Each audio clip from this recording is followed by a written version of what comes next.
Vous pensez qu'en Suisse, on est les champions du monde de la gestion des déchets? Vraiment? 2 programmes nationaux de recherche faits par des scientifiques sont sortis en 2019.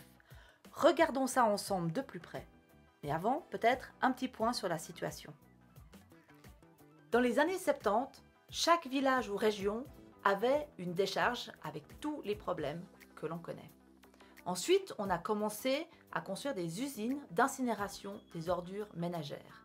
Mais chaque canton a fait sa propre planification, sans aucune vision globale au niveau suisse. Le résultat aujourd'hui, c'est que nous avons 30 incinérateurs pour 26 cantons. Un rapport du Conseil fédéral montre une capacité d'incinération totale en Suisse de 4 millions de tonnes de déchets, alors qu'on n'en brûle que 3,5 millions de tonnes. Pour combler ce manque, les usines importent 400 000 tonnes de déchets chaque année de l'Allemagne, Autriche, Italie et France. Ces 400 000 tonnes représentent plus de 15 000 camions, car la majorité des transports se fait par camion et pas par train. En plus, les cendres issues de ces déchets devront être stockées en Suisse et pour couronner le tout, le Conseil d'État vaudois a confirmé que les Italiens payaient 90 francs la tonne pour brûler leurs déchets dans l'usine Tridel à Lausanne, alors que les Vaudois payent eux 140 francs la tonne. Vous pensez que lorsqu'on brûle vos déchets, ils ont disparu? Ben non, 20% du poids ressort sous forme de mâche-fer, un vrai concentré de problème. Ces mâches-fer, il faudra les placer dans des décharges pour l'éternité.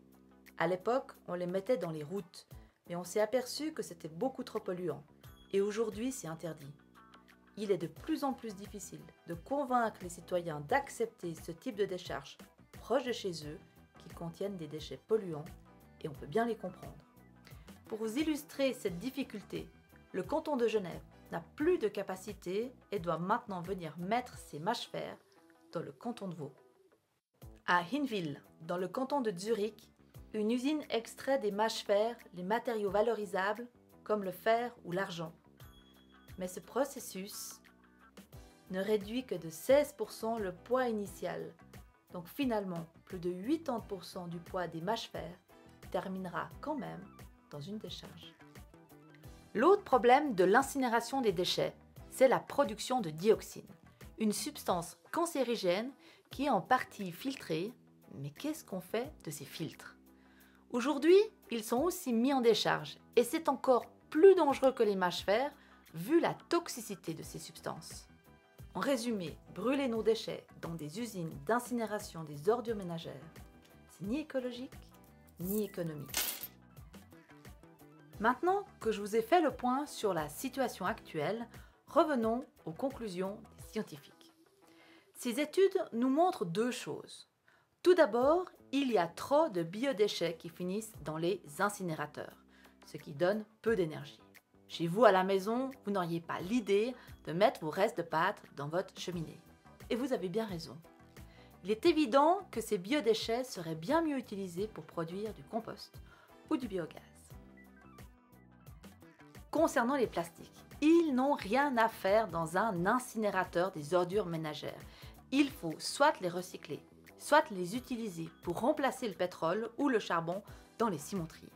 Concernant l'aspect économique, les études ont montré que le recyclage était rentable, contrairement à brûler nos déchets dans des usines d'incinération des ordures ménagères. Alors, comment améliorer le bilan écologique et économique de nos déchets? Évidemment, le déchet le plus écologique est celui qui n'est pas produit. On doit arrêter d'utiliser les objets à usage unique. Ensuite, il faut absolument augmenter le recyclage des plastiques. Les communes doivent mettre à disposition des solutions pour séparer les plastiques. Et puis, arrêtons de jeter nos restes alimentaires dans la poubelle. S'il vous plaît, les communes doivent améliorer les possibilités de collecte. Mais il existe aussi des solutions individuelles, comme le compost dans votre jardin ou un lombricompost, si vous êtes en appartement. D'ailleurs, chez moi, j'ai 3 chats et une centaine de vers de terre. Si on doit brûler quelque chose, il est bien préférable de le brûler dans les cimenteries plutôt que dans des incinérateurs. Ainsi, on va remplacer le charbon et le pétrole par nos déchets et éviter de cette manière les émissions de CO2 des énergies fossiles. De plus, nous n'aurons pas de production de dioxine et les cendres vont directement dans le ciment. Ceci est possible car les fours des cimentiers sont beaucoup plus chauds que les incinérateurs et c'est un grand avantage lorsqu'on doit brûler un déchet. Mais si c'est aussi simple que ça, pourquoi on ne le fait pas? Tout d'abord, il n'y a pas de planification et de coordination au niveau suisse. Chacun fait ce qu'il veut dans son coin. Genève est par exemple en train de construire une nouvelle usine d'incinération des ordures ménagères pour remplacer son ancienne usine en ayant calculé la capacité uniquement avec sa population cantonale sans se soucier des capacités déjà existantes et disponibles à Lausanne, Montaix, Fribourg et Neuchâtel. Pour l'usine de Lausanne, il serait plus intelligent d'importer les déchets de Genève que de l'Italie. D'autre part, ils n'ont absolument pas tenu compte de l'évolution de la tendance de produire simplement moins de déchets et de la volonté des citoyens à augmenter le recyclage. S'ils avaient fait cela, peut-être auraient-ils constaté qu'ils n'avaient plus besoin d'une telle usine. Alors que faire? La Confédération doit reprendre la main sur la gestion des déchets en Suisse afin de développer la meilleure filière pour chaque déchet. Un plan d'action national de la gestion des déchets doit être élaboré par la Confédération en collaboration avec les cantons et les acteurs de la branche. Un moratoire doit être immédiatement décrété pour stopper la construction de nouvelles capacités d'incinération en Suisse. Le but, c'est qu'à terme, plus aucun déchet ne soit brûlé dans une usine des ordures ménagères. En conclusion, nous sommes parmi les champions du monde de la production des déchets par personne. Devenons les champions du monde de la gestion des déchets.